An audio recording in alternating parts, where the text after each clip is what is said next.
Direct చెప్పేసి క్లుప్తంగా చెప్పేసి పత్రికా ప్రజలకు వచ్చిన వైఎస్ఆర్సీపీ కార్యకర్తలకు పెద్దలకు అందరికీ నమస్కారం. ముఖ్యంగా అమ్మల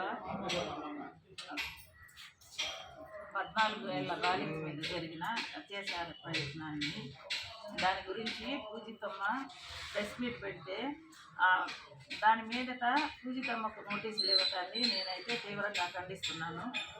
ప్రజాప్రతినిధులైన వాళ్ళు ఎక్కడన్నా ఏదన్నా జరిగితే ప్రెస్ మీట్ పెట్టుకోవటం మా హక్కుగా మేము భావిస్తాము. ప్రెస్ మీట్లో ఏమైనా మాట్లాడుకుంటాము. ఇంతకుముందు రోజుల్లో కూడా ఇదే గవర్నమెంట్ తెలుగుదేశం పార్టీ ఉన్నప్పుడు కూడా మేము చాలా ప్రెస్ మీట్లు పెట్టి ఖండించడం జరిగింది.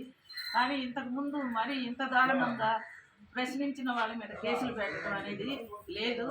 ఈ కూటమి ప్రభుత్వం వచ్చిన తర్వాత మరి చిన్న విషయానికి కూడా కేసులు దాకా వెళ్ళటం, మాట్లాడిన దానికి కేసులు పెట్టి పోలీస్ స్టేషన్ దాకా తిప్పటం జరుగుతుంది.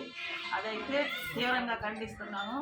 పూజితమ్మకు నోటీసులు ఇవ్వడాన్ని అయితే నేను తీవ్రంగా వ్యతిరేకించి ఖండిస్తున్నాను.